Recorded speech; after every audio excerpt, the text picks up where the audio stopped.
നമസ്കാരം, welcome to cricket 360. ഇന്ന് നമ്മൾ 3 മത്സരങ്ങളെക്കുറിച്ചാണ് സംസാരിക്കാൻ പോകുന്നത്. ഒന്ന്, India v s West Indies second ടെസ്റ്റിൻ്റെ 3-ാം ദിവസത്തെ പറ്റിയിട്ട്, അതുപോലെ തന്നെ Pakistan v s South Africa ടെസ്റ്റിൻ്റെ 1-ാം ദിവസം ഇന്ന് ടെസ്റ്റ് ആരംഭിച്ചിരിക്കുകയാണ്. അതുപോലെ തന്നെ India v s Australia women's world കപ്പിൽ ഇന്ത്യയുടെ ഫസ്റ്റ് ബാറ്റിംഗ് കഴിഞ്ഞു, ഫസ്റ്റ് ഇന്നിങ്സ് കഴിഞ്ഞു.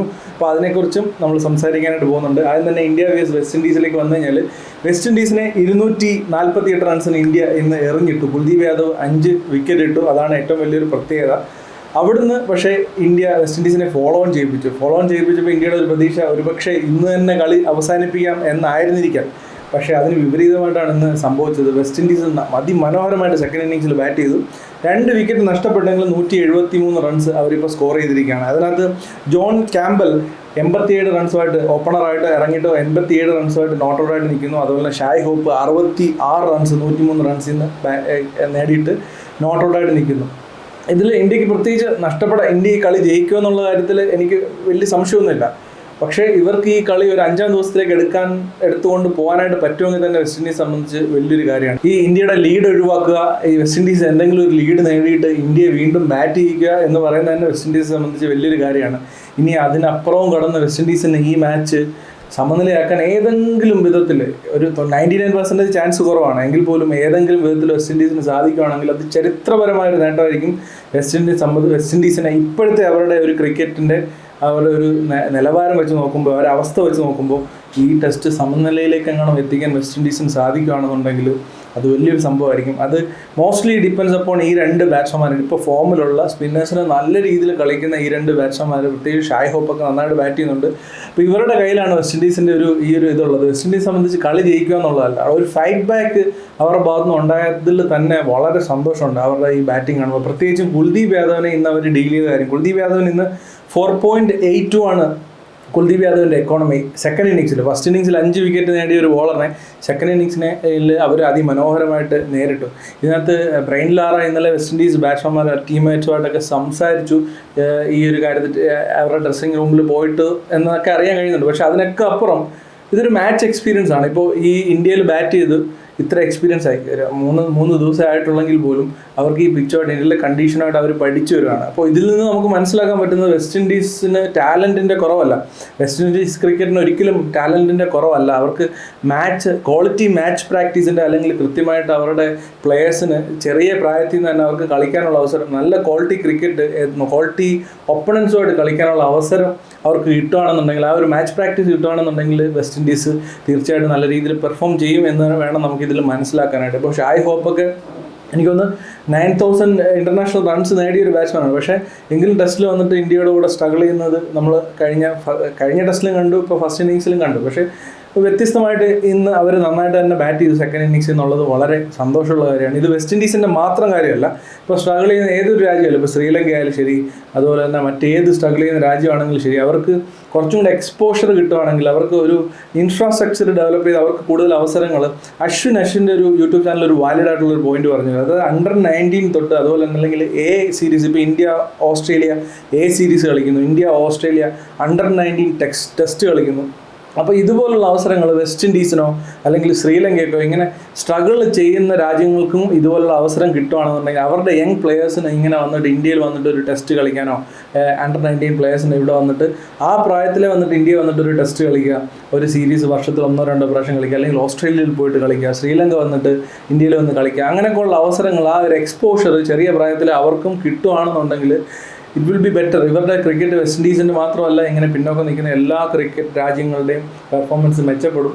ഇതൊരു പ്രത്യേക ഒരു മാന്ത്രിക താക്കോലൊന്നും അല്ല ഇന്ത്യയുടെ കയ്യിലും ഓസ്ട്രേലിയയുടെ കയ്യിലും ഇംഗ്ലണ്ടിൻ്റെ കയ്യിലും ഇരിക്കുന്ന. ക്രിക്കറ്റ് എന്ന് പറഞ്ഞാൽ ഏതൊരാൾക്കും കളിച്ച് വളർന്നു വരാൻ പറ്റുന്നൊരു കളി തന്നെയാണ്. സോ അതിനുള്ള അവസരങ്ങൾ, അതിനുള്ള പൊട്ടൻഷ്യൽ തീർച്ചയായിട്ടും ഈ രാജ്യങ്ങൾക്കുണ്ട്. അതിന് അവർക്ക് വേണ്ടിയിട്ടുള്ള വേദി ഒരുക്കുക എന്നുള്ളത് ICC സംബന്ധിച്ച് വളരെ ഇമ്പോർട്ടൻ്റ് ആയിട്ടുള്ളൊരു കാര്യമാണ്.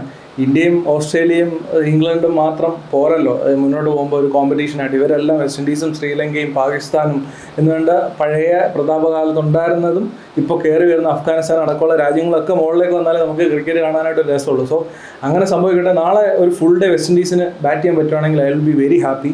അങ്ങനെ സംഭവിക്കട്ടെ. ഇന്ത്യയെ രണ്ടാമത് ബാറ്റ് ചെയ്യാൻ അവരിടട്ടെ.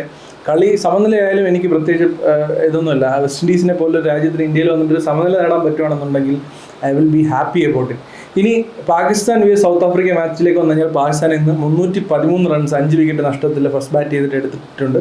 ടോസ് കിട്ടി പാകിസ്ഥാൻ ബാറ്റ് ചെയ്യാൻ തീരുമാനിക്കുകയായിരുന്നു. ഇപ്പോൾ ഇന്നത്തെ ഒരു പിച്ചിൻ്റെ കണ്ടീഷൻ നോക്കുമ്പോൾ അത് നല്ലൊരു തീരുമാനമായിരുന്നു ബാറ്റ് ചെയ്യാനായിട്ട് തീരുമാനിച്ചത്. കാരണം ഒരു തേർഡ് ഡേയിലേക്ക് എത്തുമ്പോൾ തന്നെ വളരെ ബുദ്ധിമുട്ടാവും. ഇന്ന് തന്നെ സ്പിന്നേഴ്സിന് നല്ല രീതിയിൽ സപ്പോർട്ട് കിട്ടുന്നുണ്ടായിരുന്നു. അതിനകത്ത് പാകിസ്ഥാൻ്റെ ഇമാമുൽ ഹക്ക് കുറേ നാൾക്ക് ശേഷം തിരിച്ചു വന്നാണ് 93 റൺസ് അടിച്ച് നല്ലൊരു പെർഫോമൻസ് കാഴ്ചവെച്ചു. അതുപോലെ തന്നെ ക്യാപ്റ്റൻ ഷാൻ മസൂദ് 76 റൺസ് അടിച്ചു. പക്ഷേ ബാബർ അസദ് ഇന്നും പെർഫോം ചെയ്യാൻ പറ്റിയില്ല എന്നുള്ളതാണ് പാകിസ്ഥാൻ ക്രിക്കറ്റ് ആരാധകരെ സംബന്ധിച്ച് വളരെ നിരാശയായിരിക്കും. 23 റൺസ് അടിച്ച് ബാബർ അസം ഔട്ടായി. മുഹമ്മദ് റിസ്വാൻ 62 റൺസ് അടിച്ച് നോട്ട് ഔട്ടായിട്ട് നിൽക്കുന്നു. അതുപോലെ തന്നെ സൽമാൻ അലി ആഗ ഏഷ്യ കപ്പിൽ പാകിസ്ഥാൻ്റെ T20 ക്യാപ്റ്റൻ, പുള്ളി 52 റൺസ് അടിച്ച് നോട്ട് ഔട്ടായിട്ട് നിൽക്കുന്നു. അപ്പോൾ സൽമാൻ അലി ആഗയുടെയൊക്കെ ശരിക്കുമുള്ള വേണ്ട അവർ കളിക്കാൻ ഇതുള്ള ഫോർമാറ്റ് ഇതാണ്, ടെസ്റ്റാണ്. ഇന്നത്തെ പുള്ളിയുടെ സ്ട്രൈക്ക് റേറ്റ് 62 ആണ്. ഇപ്പോൾ ഇന്ന് ബാറ്റ് ചെയ്ത ബാറ്റ്സ്മാൻമാരിൽ ഏറ്റവും കൂടുതൽ സ്ട്രൈക്ക് റേറ്റ് ഉള്ളത് സൽമാൻ അലി ആഗയ്ക്കാണ്.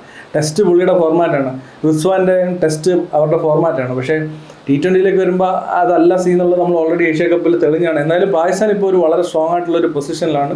സൗത്ത് ആഫ്രിക്ക അവരുടെ ഭാഗത്തുനിന്ന് വലിയ മിസ്റ്റേക്സുകൾ വരുത്തി. എനിക്ക് മനസ്സിലാവുന്നത് മുൾഡറിനെ 2 ഓവർ മാത്രമേ ഇന്നത്തെ ദിവസം എറിയിപ്പിച്ചുള്ളൂ. അതിനപ്പുറം മുൾഡറിനെ എന്തുകൊണ്ട് എറിയിപ്പിച്ചില്ല, അത് എക്സ്പെൻസീവ് ആയപ്പോഴത്തേക്ക് പിന്നീട് എറിയിപ്പിക്കാതിരുന്നത് എന്തുകൊണ്ടാണ്, സ്പിന്നേഴ്സിന് കൂടുതൽ സപ്പോർട്ട് കിട്ടുന്നതുകൊണ്ടാണ്, അത് മനസ്സിലായില്ല. ക്യാച്ചസ് ഡ്രോപ്പ് ചെയ്തു സൗത്ത് ആഫ്രിക്ക. ഫസ്റ്റ് ഇന്നിങ്സിൽ ഒരു നല്ലൊരു സ്കോർ 400+ ഒരു 450 അങ്ങനെയൊക്കെ ഉള്ളൊരു റണ്ണ് പാകിസ്ഥാൻ അടിക്കുകയാണെന്നുണ്ടെങ്കിൽ ഒരു സോളിഡ് ഫൗണ്ടേഷനാണ് പാകിസ്ഥാനെ സംബന്ധിച്ച്. സൗത്ത് ആഫ്രിക്കയ്ക്ക് പിന്നീട് ഈ മാച്ചിലേക്ക് തിരിച്ചു വരാനായിട്ട് വളരെ ബുദ്ധിമുട്ടാകും. കാരണം സെക്കൻഡ് ഇന്നിങ്സിൽ തന്നെ അല്ലെങ്കിൽ ഒരു തേർഡ് ഇന്നിങ്സിലൊക്കെ എത്തുമ്പോഴത്തേക്ക് പിച്ച് നല്ല രീതിയിൽ സ്പിന്നേഴ്സിനെ സപ്പോർട്ട് ചെയ്യും. അപ്പോൾ ചേസ് ചെയ്തൊരു ടാർഗറ്റ് ജയിക്കുക എന്ന് പറയുന്നത് ഫോർത്ത് ഇന്നിങ്സിൽ സൗത്ത് ആഫ്രിക്കയെ സംബന്ധിച്ച് വളരെ ബുദ്ധിമുട്ടുള്ള ഒരു കാര്യമായിരിക്കും. ഇനി നമുക്ക് India vs Australia women's world cup മത്സരത്തിലേക്ക് വന്നു കഴിഞ്ഞാൽ ഫസ്റ്റ് ഇന്നിങ്സ് കഴിഞ്ഞു. ഇന്ത്യ 340 എന്ന് പറഞ്ഞാൽ അത്യാവശ്യം നല്ലൊരു സ്കോർ ഇന്ത്യ സ്കോർ ചെയ്ത് വെച്ചിട്ടുണ്ട്. ഓസ്ട്രേലിയയാണ് എതിരാളി, അതുകൊണ്ട് തന്നെ ആ 330 തികയുമെന്നുള്ളത് കണ്ടു തന്നെ അറിയേണ്ടതാണ്. പക്ഷേ ഇന്ത്യയുടെ ഓപ്പണേഴ്സ് സൂപ്പറായിട്ട് ബാറ്റ് ചെയ്തു. പ്രതീക നന്നായിട്ട് ബാറ്റ് ചെയ്തു, 75 റൺസ് അടിച്ചു 96 ബോളിൽ. അതുപോലെ തന്നെ സ്മൃതി മന്ദന 80 റൺസ് 66 ബോളിൽ. 121 സ്ട്രൈക്ക് റേറ്റിലാണ് 50 ഓവർ മാച്ചിൽ മന്ദന ഇന്ന് ബാറ്റ് ചെയ്തത്. അത് ഇന്ത്യയുടെ ഈ ഒരു 300ലേക്ക് എത്താനുള്ള ആ ഒരു ആക്സിലറേഷന് നന്നായിട്ട് ഹെൽപ്പ് ചെയ്തു. അതിനുശേഷം ക്യാപ്റ്റൻ ഹർപ്രീത് കൗർ 22 റൺസ് അടിച്ചു.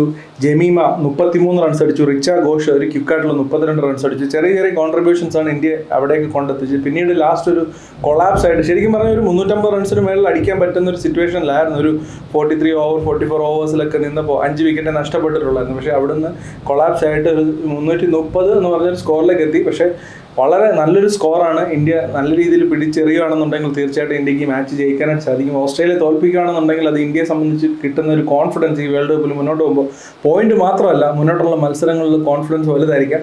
സോ മാച്ച് കഴിഞ്ഞിട്ട് അതിൻ്റെ റിവ്യൂ തീർച്ചയായിട്ടും ഉണ്ടാകും. സോ ഇതാണ് ഇന്നത്തെ ക്രിക്കറ്റ് 360 പറയാനായിട്ടുള്ളത്. തീർച്ചയായിട്ടും നിങ്ങളുടെ അഭിപ്രായങ്ങൾ, ഇന്ത്യ ഡിക്ലെയർ ചെയ്ത ഡിസിഷൻ ശരിയാണോ, അതുപോലെ തന്നെ വെസ്റ്റ് ഇൻഡീസ് ക്രിക്കറ്റിനെ പറ്റി പറഞ്ഞത്, അല്ലെങ്കിൽ അവർ സമനിലയിലേക്ക് എത്തണം ഞാൻ പറഞ്ഞതിനെ പറ്റിയുള്ള കമൻസ് തീർച്ചയായിട്ടും നിങ്ങൾ അറിയിക്കുക. അതുപോലെ പാകിസ്ഥാൻ vs സൗത്ത് ആഫ്രിക്ക മത്സരങ്ങളിലെ നിങ്ങളുടെ ബാബർ അസത്തിൻ്റെ ഫോമിനെ പറ്റിയിട്ട് നിങ്ങൾക്ക് അഭിപ്രായങ്ങളുണ്ടെങ്കിൽ അറിയിക്കുക. ഈ match India vs Australia women's world കപ്പിൽ ആര് ജയിക്കും അതിൻ്റെ കമൻസ് ഉണ്ടെങ്കിൽ അതും നിങ്ങൾ അറിയിക്കുക, നമുക്കത് കണ്ടറിയാം. അപ്പോൾ മറ്റൊരു ക്രിക്കറ്റ് റിലേറ്റഡ് ആയിട്ടുള്ള വീഡിയോയിൽ കാണുന്നവരെ ബൈ.